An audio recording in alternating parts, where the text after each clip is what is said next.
Yeah, I go incognito. Nice. I'm a shy guy. Yeah, sure, whatever. I'm gonna go refill my coffee. I'll be right back. We'll get started here in a couple minutes.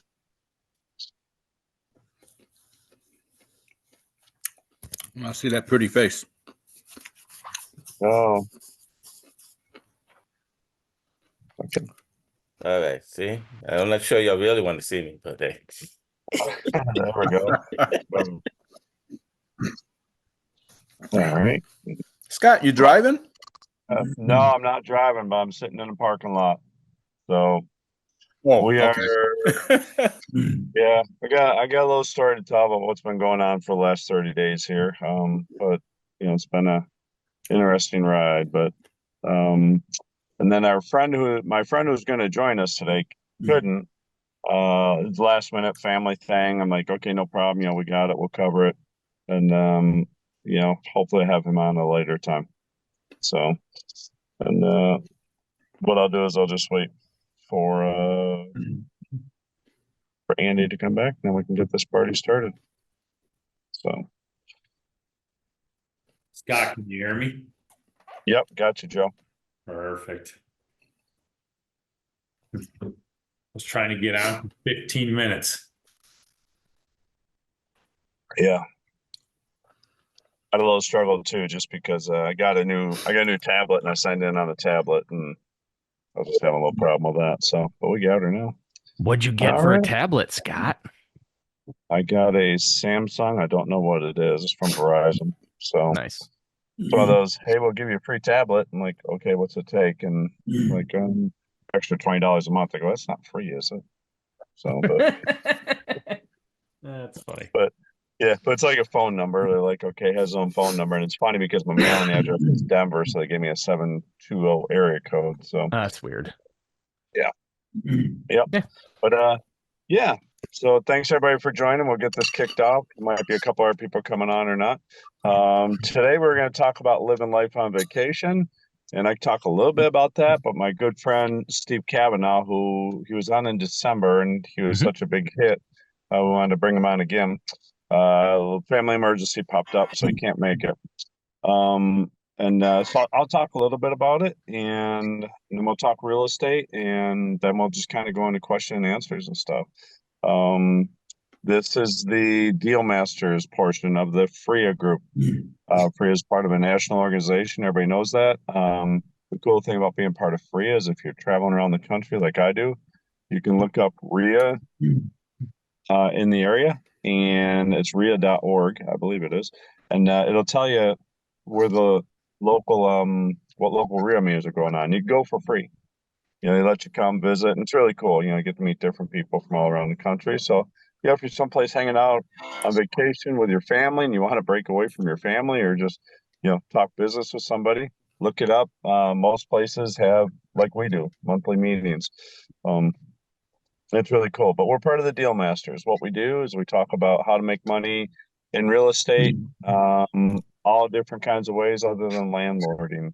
There's a separate group for landlording. I forget what they call themselves now. But what they do is they talk about landlording, dealing with tenants and toilets and all that. And that's, good way to make money. I made a good amount of money with that. But Joe and I started up this group and real happy. And my partner in crime, Joe, I know he's having little coughing fits and all that. So I guess I'll do most of the talking for a change. I'm trying to get, actually, I'm getting over being sick as a dog for the last week. This is the most human I've felt in 2 weeks. Oh, geez. All right. So, and let's see. I'm in Tampa, Florida right now, hanging out for a little bit. What happened was we had a major engine problem with our RV. It is a 2008 or 2006, so it's 18 years old, 130,000 miles, but something in the engine went inside, and Cummins can't diagnose it unless they pull the engine apart. And once they do that, I'm committed. And to fix it, they said I should budget at least $20,000. And they said if I need a new motor, it is going to be $67,000 for parts and labor. Sounds like a new RV. You can buy Sounds 3 like houses here. exactly. So, I 7,000? yeah, 67,000. I will say Cummins stepped up. You know, they aren't going to replace the motor for free, but they did give me a 20% discount. I'm still 50 grand if I get into a new motor, and just said, you know what, it is 18 years old. Maybe it's time to buy a new one. It was a beautiful rig, but lucky thing is it happened in Tampa. Tampa is the mecca. If you're an RV person or a camping person, there's more dealers in Tampa than any place else in the country, and lots of private sales and all that. So I had Tampa, Ocala, Orlando, and you all had bought your own personal residence, and you know how stressful that could be for you and your wife. And you've all probably dealt with car dealers. We'll take both those things and combine them together. And that's what I've been experiencing for the last 30 days. It's not been fun by any means, but we did find one. We're actually picking it up on Saturday. It's supposed to be tomorrow, but they're putting new tires on it, which is a good thing. It is a 2016. But it's our home. It's not a cheap venture, but they did really good by us, and we're very happy with what we're getting, and we'll be happy to get back on the road. So that's why I've been in Tampa for so long. Been kind of inactive on Facebook, just because that's what's going on. So, and that's life, and it's because of real estate and because of self storage that I'm able to kind of shrug it off. It hurts a little bit, but I'm able to kind of shrug it off and say, well, let's keep moving forward. We've been doing it for almost 4 years now, and my wife and I both decided we're not ready to stop it by any means. So that's why we decided to get a newer RV. If you do buy a new RV or camper, don't ever buy brand new. Nothing depreciates more than that, not even boats. And with us all being investors, and I like buying appreciating assets instead of depreciating assets, it's been an interesting struggle for me, but that's okay. I'm good.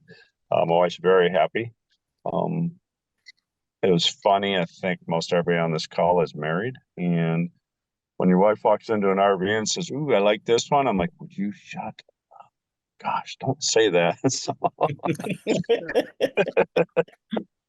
So, but no, it's been good. We're glad we're here, and if it's going to happen, we're glad it'll happen here. So, but with that, we'll talk about a few things. But has anybody got any stories they want to bring up, or any deals that they're working on, or anything that's been going on in their life, either in a positive or a negative manner? Anybody have anything they want to talk about? Just a quick side. I just got a new engine in my car Oh, Uh-oh. okay. that I negotiated with them. They were going to give me 50%. It was a Hyundai. It's a 2018. It's got 73,000 miles on it. Mhm. What? So they were going to give me. You know what I did? I kind of figured out. Okay, I drove 73,000 miles. Your car should be giving me about 200,000 miles. So I'll pay my percentage, my 36%. So I could be able to get that with them. So I had them pay the balance of that. I paid Wow. 36% of the new engine. So Good grief. Nice. my costs were not nearly like yours though. Well, congratulations on doing that. Now you have a new engine, and those are good cars, so you should be good for a long time. Yeah. So, And I have a question. I don't know if I can good time to ask us about rehab loans. Anybody know anything about them, and they good, how they work? Like a 203K? Yeah, I think that's one of them. I think there's 3 different types. Yeah, there's a few different ones. I used to have to deal with them when I was at 84 Lumber and Depot because of like construction draws and that kind of stuff, but they're definitely not the easiest to deal with from everybody that I've talked to. Like I've talked to a couple people who were investors who were thinking about doing a 203K for a house hack, and the requirements were strict enough where they were like, nope, we're just going to do hard money because this is stupid, and they moved on. So that's my experience with the 203Ks. I know that they were a nightmare when we were trying to do construction draws and stuff like that from a supply side. Yeah, and Andy, to add on to that, I know the 203Ks, they had to, obviously it's right around 60, 90 days. And then they needed to know every single thing. You had to be detailed. Your scope of work was just ridiculous. And like, I'm not telling people to never do a 203K loan, but I wouldn't want to get into it. And you are correct. I'd rather just do a hard money loan. And then the other issue is that some of these people, the sellers, they may not want to wait that long. Okay. Excuse me. So do you know about their rates? Are they rates less than the hard money, or probably every rate is less than hard money? Is it is it less than a regular mortgage, or I mean close to a regular mortgage, you know? I have no idea. Andy would probably know better than I would. As far as I understand it, because I actually looked at a 203K loan before I bought the house that we live in now. There was a property where they bought it, paid too much for it. We're going to fix it up, took the heat out, took all the insulation out, did all this other stuff, both working full-time jobs, husband and wife, young, just married. And they basically reduced the value of the house by like 50 grand and then ran into winter time. So they had no heat in the house. They were using space heaters, all this craziness.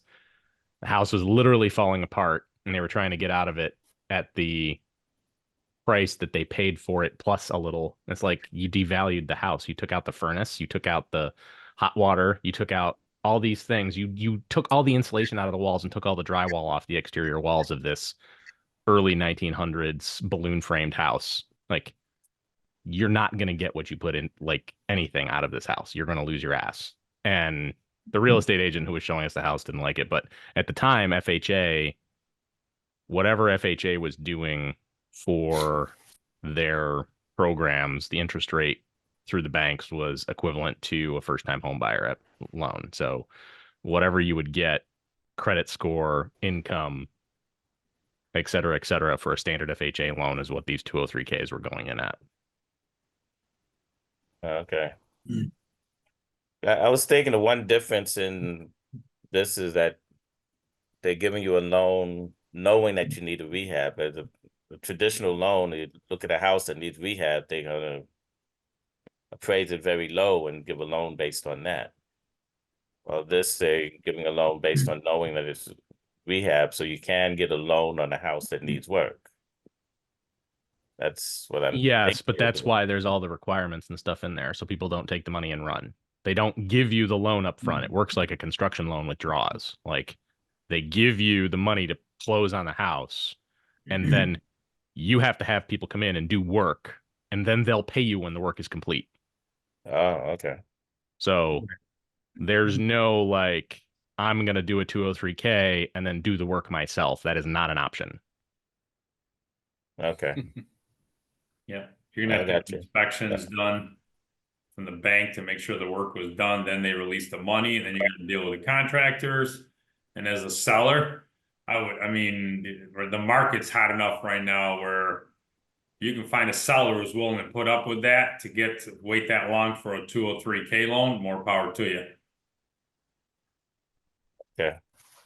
All right, thanks.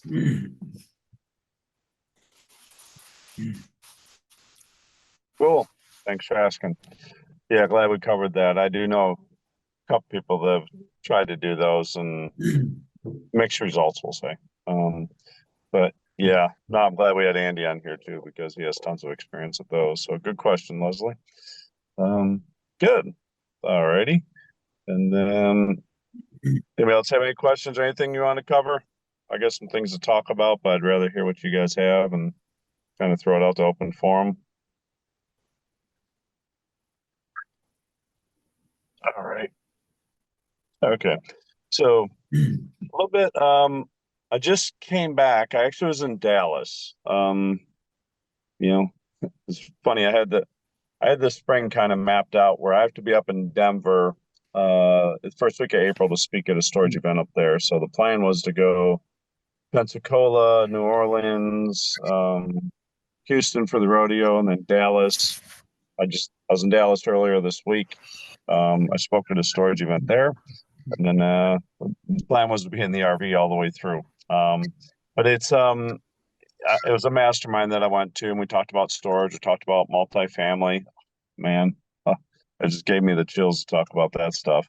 And then just other asset classes too, which was really cool. But the big thing we're talking about is your business and how you operate your business and how you do your business and how maybe you can streamline things. And the biggest reoccurring thing was a lot of these guys at this, they're a little higher level, doing some pretty big things. And we talked more about, and this will coincide with kind of living life on vacation, like what I do. It's talks more about like working on your business instead of in your business. And working in your business, that's something that I used to be guilty of myself. When I was doing the flips and the rehabs and management of the properties, I was working in my business. In other words, I was doing all the work. I was having to get things done. And the biggest reason was because nobody does it like yourself. Nobody's going to save, everybody else is just going to get you where they can on money and time and all that. So I was working in my business, and it didn't really give me a chance to grow my business because I was always giving up hours to get the work done myself. And what I've learned from my coach, Steve Cavanaugh, who's supposed to be on today, he's one of my coaches. And, I learned more about working on my business. And what that means is streamlining your business, looking at your business from an outside perspective and seeing where the holes are, what's wrong with your business, what you could be doing better with your business. And just, taking that high 10,000 foot view and bringing it right down to the detail. And what happens with a lot of us is while you're working in your business, you just kind of lose sight of things. All of a sudden things go by, time go by, and you don't always come up with the most efficient way to operate. And it took me about 2.5 years to transition from working in my business to working on my business. And I will say, ever since I started working on my business, my net worth has increased very well. I'll just say that. And it's also given me a bigger picture. It's like, okay, Mike Wagner taught me, he's like, why do you do something that you could pay somebody else $10 an hour to do it? I'm like, just because I can get it done quicker. He's like, well, can you really? He goes, even if it takes somebody, an hour and a half to do something, take you an hour, it's costing you $15 to get them to do it.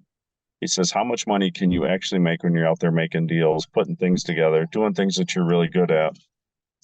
And so that was a big shift for me. And I don't know if anybody else has comments on that or anything they'd like to share. Andy, I'm sure you've probably done that yourself with the business that you're running now. And Joe, you've probably done it a few times too. But would you guys like to add any details to that? I don't know if Andy wants to go first or Go ahead. You're good. oh. I know in the beginning, everybody talks about time and everybody's so busy, especially with work. Well, and I know we've all noticed, I'm sure you guys have too. Most of the people when especially if they're working between jobs and everything else and kids, it's so funny because they make every second count, especially when they're working 40 hours. And, for me, obviously, I do things a heck of a lot different now compared to when I was working and I had less time. When you're working on the one deal, yes, we were doing everything at the same time now. And in regards to Scott, what you were saying, paying someone by the hour, I have thank God for my assistant, because number one, and everybody knows I hate using computers. I don't even know how to even use my scanner. My assistant's like, here, let me teach you. I go, absolutely not. Okay. I can scan on my phone, which is the easiest thing in the world, but I just don't. I don't even want even looking at it. I can pull copies. I can make copies, but that's all I want to know about it. Because getting into all that extra stuff, and as you're growing your business, the paperwork gets more enormous, more intense. And I found that I don't want to deal with it. I don't want to deal with it. It makes my life so much less stressful and so much happier. So the point of my story, get an assistant or help. I'll second that. So, I don't do any of the crazy business operation stuff, right? I'm a consultant, and there's not a lot of people who do what I do. Actually, there's probably nobody who does what I do. So, like, I can't like hire people, start a big business, and bring people in and be like, hey, let's do that. No, that's not the direction I'm going. So, like, I have to bring people in to do things I don't have time to do. So, like, when I do a podcast with guests, I pawn that off to somebody to edit and cut the video and do the sound and do all that crap. Same thing with like most of my inboxes, most of my email inboxes go through a VA. I have one email inbox that comes directly to me. And it is what it is. It's part of like it needs to get filtered. Like I sign up for all these things and I try to keep on top of news. Like I have a news mailbox dedicated just to basically what would be spam, right? Newsletters, news briefs from all the different news agencies, all the different trade magazines, all that stuff.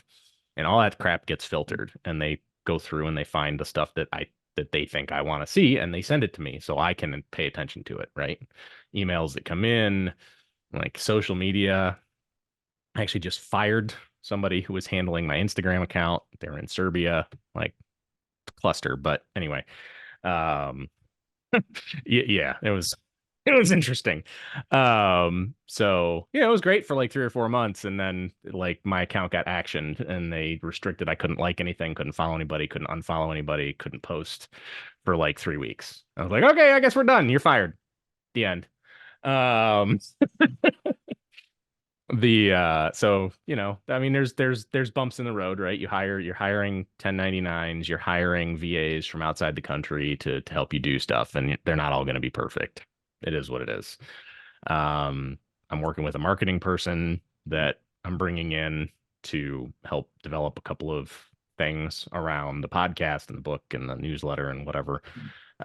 But you can't do everything yourself. You have to have somebody there to help you with the stuff that doesn't give you a return on your time, right? You're one person or maybe a small team of people, but the activity and time you sink into stuff needs to bring you a direct benefit, right? So like I don't get paid for the podcast. Nobody pays me to come on the show. I don't pay anybody to go on their shows. It's just another form of advertising. That's all it is. It's just getting your brand out there and getting your authority out there. And for me, it's a networking tool.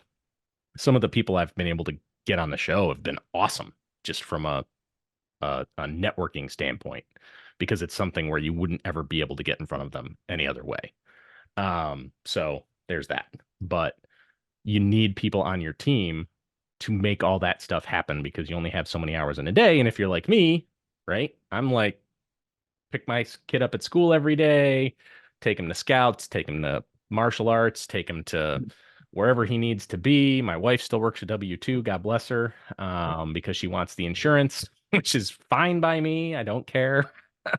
But you need to build your processes and what you do around what the most ROI is going to be for you. So to Joe's point, like he's got an assistant. He doesn't want to know how to use a scanner because it's a complete waste of time. He doesn't like how much money is he making by scanning a document in himself versus paying somebody else to do it. And it's not how much money he's making. It's how much money is he leaving on the table because he's not focusing on activities that will make him money. Yeah. And that's always the trap, right? The working in the business instead of on the business. When you're working on the business, you're avoiding opportunity cost. When you're working in the business, you're creating opportunity cost as a business owner, as a leader. So whether it's a one-person show like me or whether it's a company with 50 employees, if you're the owner of that business, you have employees, but if you're involved in the day-to-day crap, what's that costing you from being able to go out and network and do deals and grow the business and learn more stuff and get better at what you do so you can expand? So anyway, I'm done. Back to you, Scott. Well, can I also add one thing to that real quick? Because not everybody can just go out and afford to pay somebody. There are so many people out there who want to learn, especially in the groups. our meetings, the regular general meetings are what, 80 to 100 people. And there's constantly people coming up to me, hey, listen, what can I do for you? And, we want to help everybody, but there's people out there who do want to learn. And I'm not telling you to take advantage of them. Hey, do my laundry. Okay. But, you guys can help each other. They're learning as they're earning, and you're also getting stuff done. So you're building your business too. So that's also another way to do that, as long as you're both on the same page. So it's not like you just have to all of a sudden have to go off, okay, how am I going to afford to pay this person when I'm just starting out? Okay. I don't know if we Cool. lost. Oh, all right, there he is.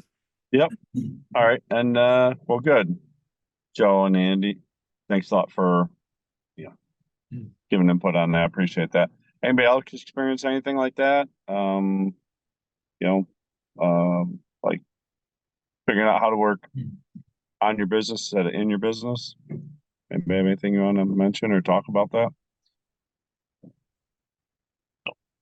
Okay. All right.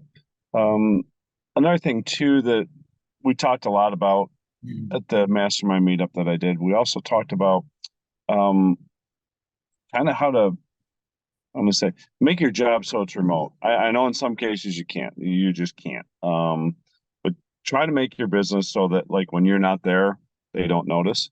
And to be able to do that. Now, when you're flipping houses, that's different. You have to be there.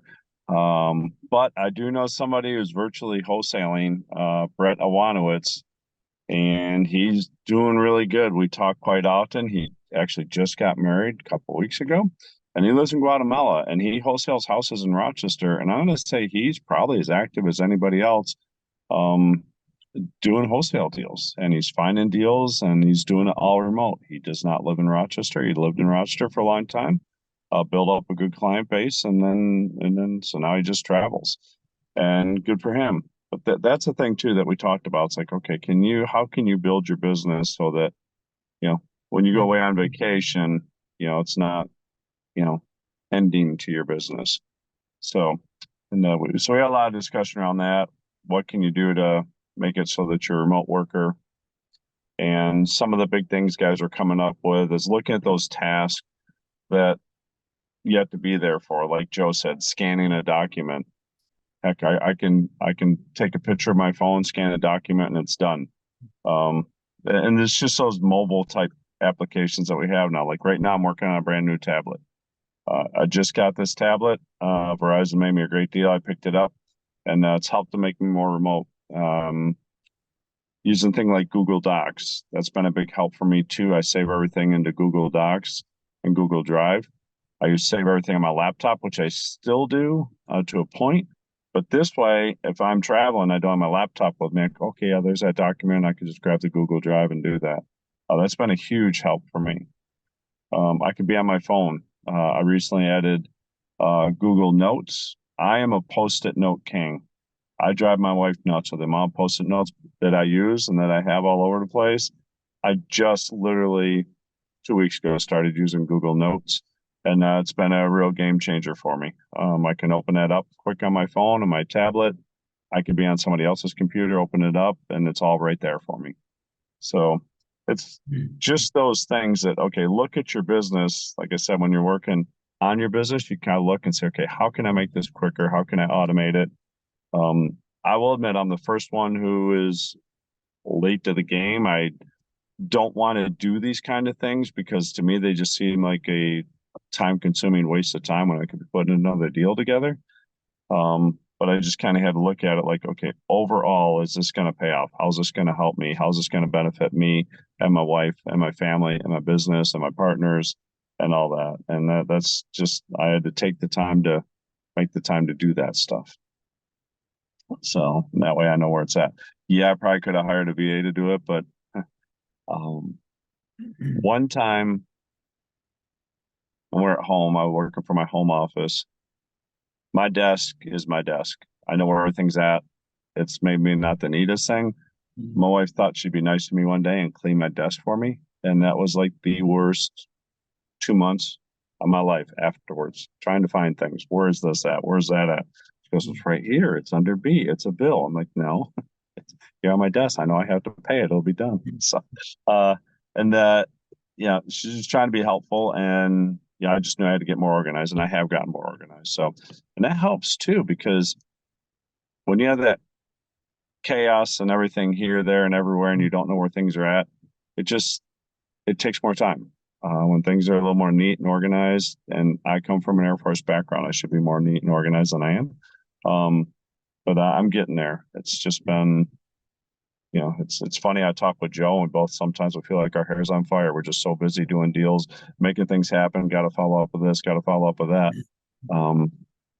And sometimes things get missed and lost. And I will admit, I've missed a couple opportunities over the years just from not having everything right where I needed to be and could look it up quick. So think about that while you're building your business, and do it now, because eventually you want to scale up your business. You want to get bigger. And that's what we're talking about, scaling up our business. How can I scale up my business and make it bigger, make it run more efficiently? And also look at what one guy, he has an assistant that works for him, and he's been adding a lot of businesses to his business. And his assistant said, I can keep doing this stuff, but just understand it's starting to get to be a little much. So we talked a little bit about it, and he's going to hire like an assistant for her. And we said, well, instead of thinking what she doesn't want to do or what she thinks she's most efficient at, why don't you sit down and talk to her and see what does she like to do? And it made me think too about some of the people I work with, some of the partners I work with. What things do you like to do? And then what things can we either have somebody else do, or what can I do for you? So that's, some of the things that's made me a little more efficient and has allowed me to, not to brag, but I've grown a pretty successful self-storage business all while being on the road. And that's just, this organization thing has helped. Working on your business, in your business, has helped. Living life on vacation. That's what I feel like. I get up, I work for a while, and then my wife and I just go see sites and stuff like that. In 2023, because of the things I've learned from Steve and making my business more remote, in 2023, I've worked less than I've worked any years in the last 20 years past. And I have made more money in 2023 than I've ever made before too. So, and that's just because of efficiencies that a lot of people have helped me put into place. So, Scott, not to interrupt you, but when you were here in Rochester, and I remember you were doing full-time real estate, how many hours a day were you doing? Man, just like you, I was working like 16 hours a day. Many days I was working 16 hours a day. So now, where are you at? About a quarter of that? Yeah. Scott has a Because 4 hour day. Yeah, I have a 4-hour work day. My existing business, to maintain my existing business, I probably have to work about 2 hours a day. But I still want to go and grow my business and help other people. That's the biggest thing, is helping other people. So I try to work 4 hours a day. I could work more, trust me. I enjoy doing it. When you enjoy what you're doing, it's not a job. But I also like traveling and seeing sites and things like that. So that's why I'm working about 4 hours a day on average. I just came back from a mastermind. It was long days. It was intense, and it was great. But now, today I'm doing some catch-up things. Tomorrow will be a few more catch-up things, and then that'll be it. Friday afternoon, I'll probably kick out about noon, and my wife and I are going to go do something.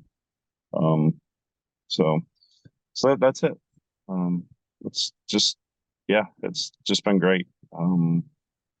So Scott, compared to where you were here, I've noticed, I know, you left.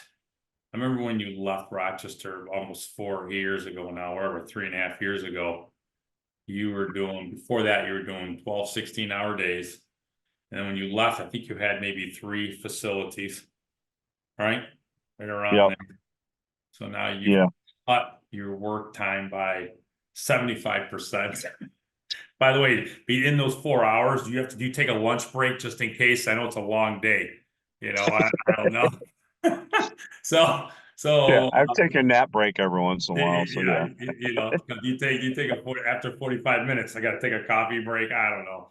And so if you think about it, what I've seen is that you've cut your time by 75%, but you've more than 6 or 7x your business. Yeah, right now I'm involved in over 12 self-storage deals. I've just kind of found a good team to work with, and it's worked out really well and formed some really good partnerships. And like the operations of a self-storage facility, running a self-storage facility, I can do that, but there's people a lot better at it than me. And that's why I'm able to do the business that I do right now. Yeah. It's finding the right people, partnering up, and just taking it from there. Yeah. And Scott, you've only been to what, half of the facilities you've ever owned? How many do you think you've been to? Maybe a third of them. Yeah, probably a third of them. How many total? Let's see. I probably have visited over time. I probably have visited 8 different facilities. Out of about So, 20 some odd facilities. yeah. Yep. Yep. So No. that's it. Yeah. And, and part of the efficiencies, we're just, okay, my operator, he'll go check it out. He'll take tons of pictures. We go into the due diligence period where we're checking the documents, the financials, the competition, doing aerial shots of the property and all that. And then eventually somebody goes and visits the property. The operator will go visit the property, and they'll take tons of pictures. They'll do videos. We're going to be doing another one, I'm going to say about the next 3 weeks or so. And we're actually going to do a Zoom call. It's a 3-way partnership, and one person's going to go visit. She's going to fly in from California, and she's going to do a Zoom call, and we're going to record it. And one of those efficiency things, now we all can reference back on the Zoom, say, hey, go to 10 minutes and 11 seconds. Let's look at this door and see what the problem was and see if we can fix it. It's one of those efficiency things, and not all 3 of us need to go look. I have a checklist that my good friend Shane Chapin, some of you may know, he's from Rochester, New York. He now lives in Jacksonville. He has a really good checklist that he uses when he goes, so that way he doesn't forget things. And that checklist is on his Google Drive, and I have access to it. And he just goes, he checks things off, and it's those reminder things. It's like being in the RV. Whenever we travel, we actually have a checklist. We do the same things over and over again. We get in, we set up, we do all these things, and when we leave, we have to break down and do all these things. If we forget a step, it could be a major thing. If we forget to disconnect the power, that could be a major. We have checklists, and we check the list over. Even though we know we've done it, we still check that checklist over, and that's one of the efficiencies that we put into place. So I mean, I wish I had one when I was looking at houses. We go into a house. Joe, you do the same thing. Tony, I know you do the same thing. You go in a house, within 5 minutes whether or not you're going to buy it. If you had that little checklist where it was written, you could just check things off and say, oh man, I forgot to check, see if the water meter was there. I mean, how many times have we done that? We bought a house and no water meter in it. And just like you leave and you're like, okay, was there a water meter there or not? I can't remember, blah, blah, blah. And I mean, I bought 1 or 2 water meters in my life, that's for sure. So that's it. So for me. But yeah, cool. So that's it. Just kind of automate your business so that you can eventually walk away from it or sell it to somebody else. That's the thing. I know a lot of us are growing businesses. Eventually we'd like to sell. Well, if you remove yourself, what's going to happen to that business? Is that a viable business that can be sold? So if that's your plan. The timing is good because I'm going to be in a Twitter space at 3:00 today with the CEO of Get Digsy, Andrew Bermudez. He's one of my friends now, but he actually owns a company that specializes in VAs for commercial real estate. So where this was not like because of this call, it's just something that we're actually doing. It was planned over the weekend and we're doing it today at 3. So if you have Twitter, or if you don't, Twitter Spaces is kind of like Clubhouse. You just sort of pop into the room and listen to people talk.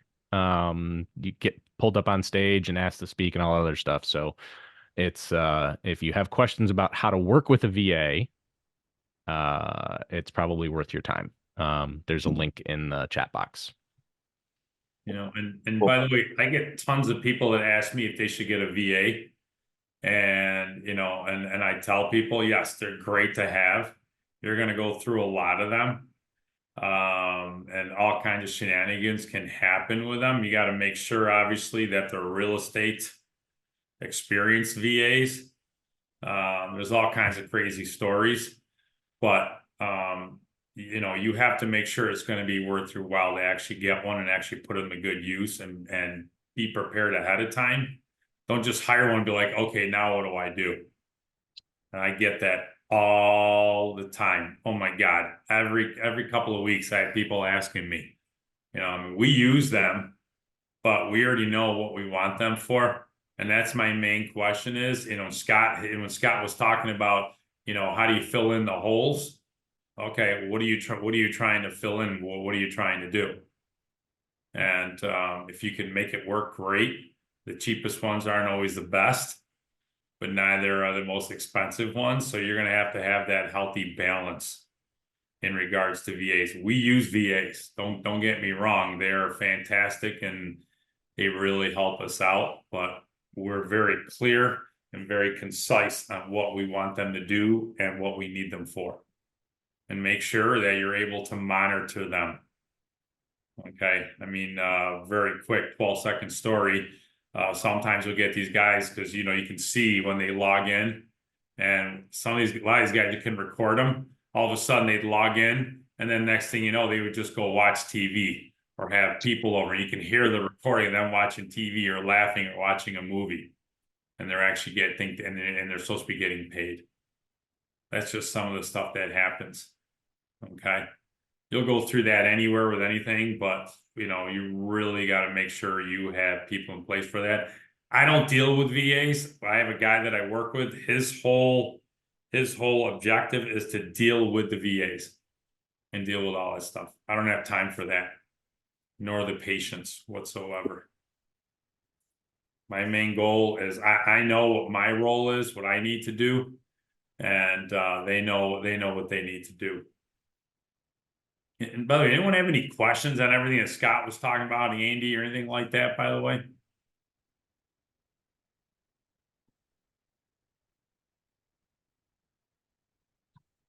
One thing I've heard about VAs, and I don't know if this is true, and is hire slow, fire fast.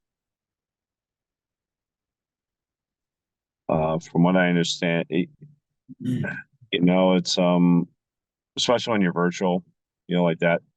You know what Joe said. I've heard of that happening before with people, and you know, there's lots of other people that can do that. Just take your time, hire the right VA. You know, I know you can find one that'll do something for like $2 an hour, but you can find one who's reliable and gets things done and is very efficient and stuff like that. And it might cost you $5 an hour or $8 an hour, even $15 an hour. It's well worth it to pay for that skill set, and I've heard that from people. But you know, before you do it, you know, I would definitely, you know, I'm gonna try and make it work where I can jump on that Zoom or the Twitter thing that you're talking about, Andy. I look forward to seeing that, learning more about VAs, and I have a couple other people that run, you know, VA placement businesses too, and I'm, you know, I kind of look at my business, say, okay, what can I have a VA do? And I'm sure there's things that I could have a VA do. I just have to find out what those things are. So myself. Yeah, and if you find a good one, keep them. Okay. We don't just, like, for us as an incentive, when we get a purchase offer, we give them a bonus. And then when we sign it, and then when it closes, we give them another bonus on top of their regular pay. So it gives them an incentive not just to get paid by the hour, but to actually get in there and do the work, because they know they're going to make, you know, a nice chunk of change by doing that. And another thing that we do is sometimes we've got, because a lot of these people, you know, especially if they're in different countries, they rely on that check. There's been times where all of a sudden, you know, we didn't need them for all those hours. We still paid them. We still did. because we wanted to make sure not to have to worry about going to train other people again. We have this one lady who's been with us now for years. And for a while, she actually was sick and she couldn't work. We still paid her because I can't even begin to imagine, because I know what he went through to find her. He probably went through like 15 different people. And by the way, we've gone through probably, I would say, 30 to 40, maybe more VAs over the course of years now. So just imagine trying, and you have to train every single one. And that doesn't even include going through the interview process. So if you find a good person, and I'm not just talking about VAs, but also locally, wherever the heck it is there, it's in your best interest to take care of them. Any questions on that? First, anyone else even using VAs right now? Wow. Is anyone even thinking about using VAs or even looking into it? Wow. Okay. If you haven't, you definitely should. At least see what they can do for you.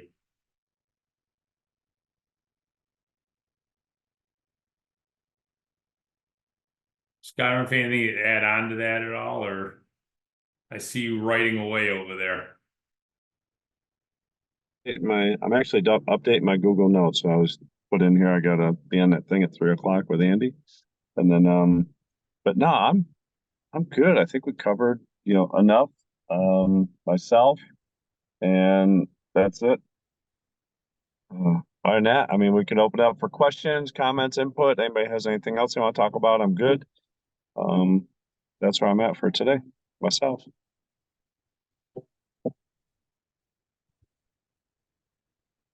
Tony's like the silent ninja. He always sits there, and he's a wealth of knowledge. I'm digging the beard actually. It's kind of nice. We can't hear you, Tony. You're muted. Yeah, I mean, anyone else have also any general questions too? It doesn't have to be around this also, by the way. Oh, there he is. Is that Tony? Yeah. So that's the winter beard. It's nice. It was like 60 something last week. I went and got my freaking beard trimmed at the place because I was like, it's too hot. I can't do this now. And now it's cold again. So really did not work out in my favor.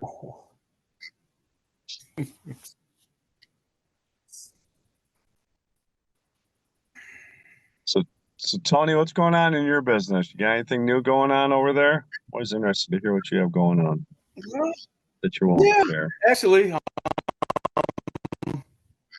I'm talking with Jake, take my properties, manage them. Jake Thorpe.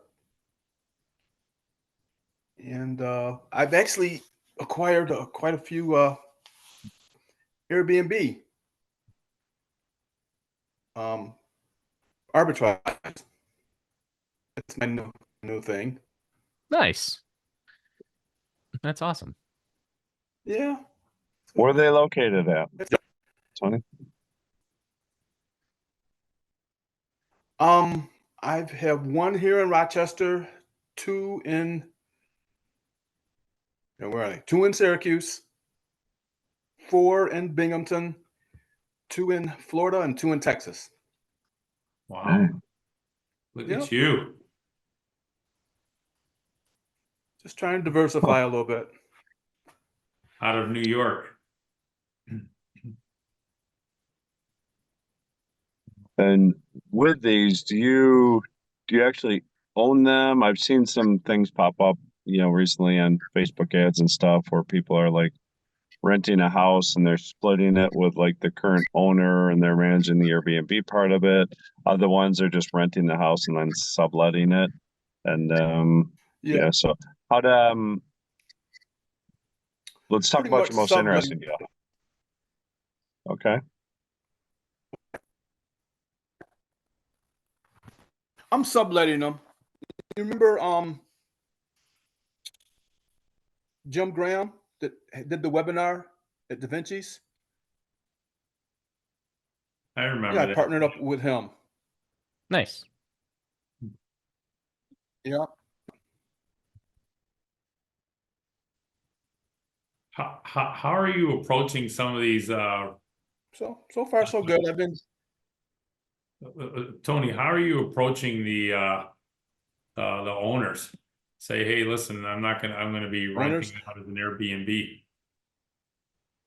right. I'm actually not doing it. He has the systems in place. So it's really passive for me. It's pretty much 97% passive. The systems are in place, the cleaning, everything. I just sit back and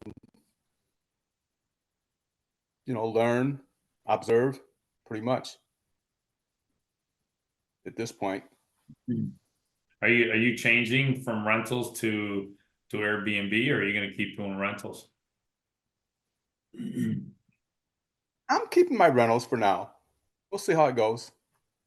But that's why I was letting Jake take over some of the management, because we're getting ready to travel a little bit. Can't be here constantly overseeing everything. So Yeah. If it wasn't for some of the weight management off my shoulders. yeah, if it wasn't for management companies, you'd be stuck. You would be able to do what you do. And like for me, I wouldn't even have Right. my rentals if it wasn't for the management companies, because I don't want to deal with it. Mhm. Yeah, I'm getting to that point now. Right. I don't want to deal with the day-to-day stuff.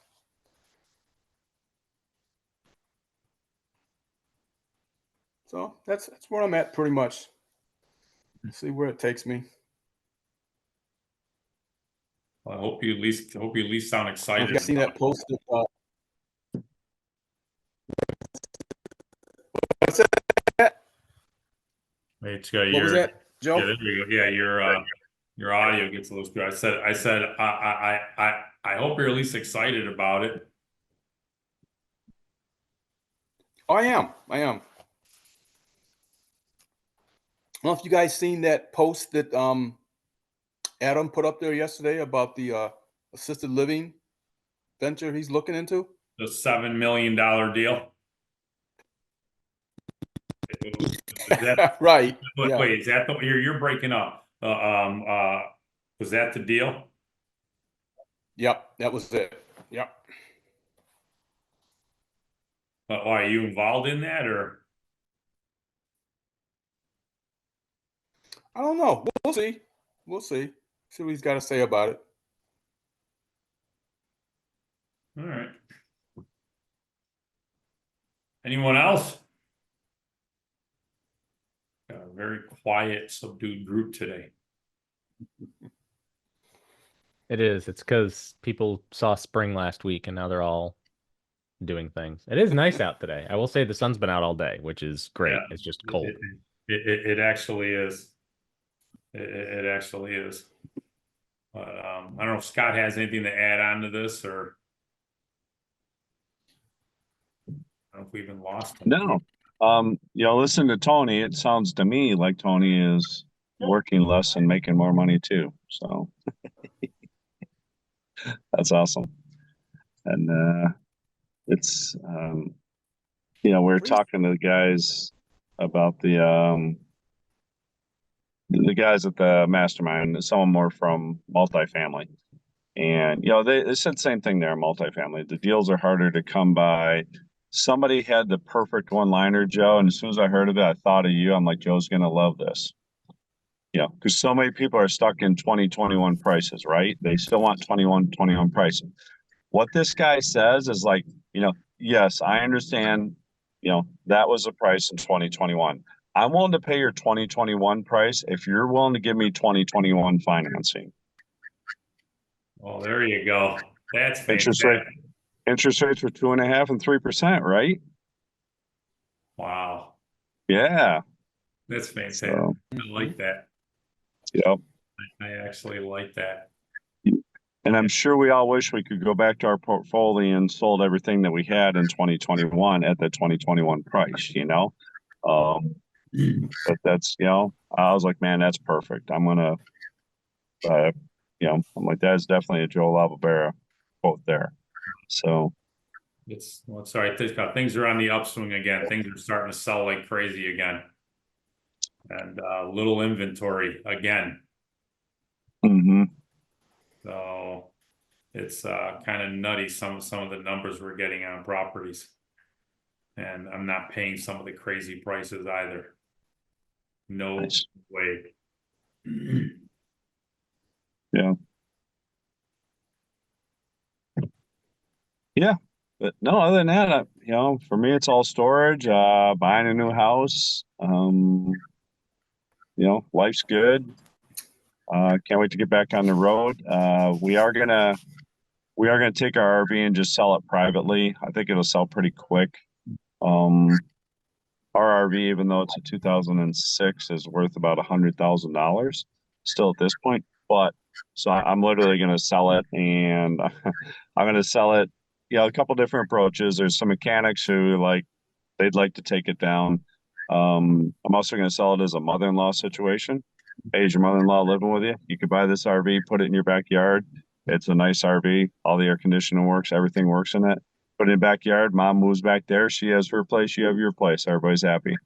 Also, there's guys who want to look at it to put it on, like they have some land. They just want like a nice camper to stay in. You know, most guys could care less, but if their wives come with them, they want something a little bit nicer. This is perfect for that. So that's how we're going to sell it. And at the Cummins dealer, you know, they told us, they're like, look, you know, we can change oil in this thing. You may get to the end of the parking lot. You may go 10,000 miles, but it's one of those, it's not if, but when.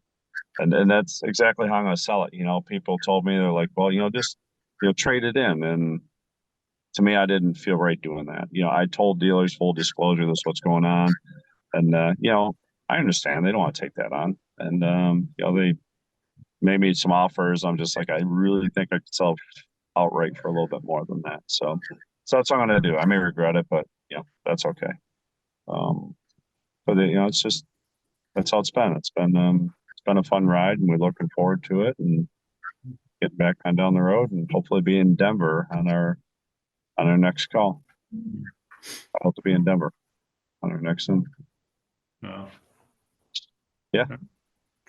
But, yeah. But other than that, I'm good. Anybody else have anything else you want to ask or talk about? TP, sure. I'm not sure if you're there, but if you are, if you got some questions, go ahead. Feel free. You can put it in the chat or come on and talk about it. But yeah. So If not, we're going to get back to real estate.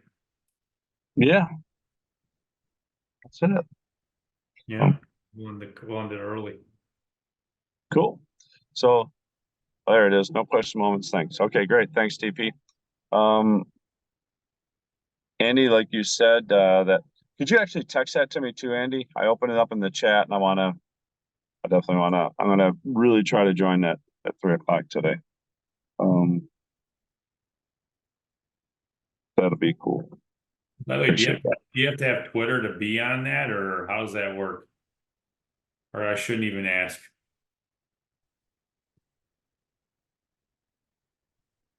And if you said something, it was either you're muted or you said it under your breath, one or the other. Okay. All right, he's on a call. All right, cool. All right. So if anybody doesn't have anything, let's go do some real estate. You got an extra half hour in your life, go call and make some deals, and I'm good. All right. Thanks, everybody. Thank you. All right. Everybody have a great You day. day. All right, go do real estate. Yep. Thanks. All right. Bye. Thanks, guys. Take care.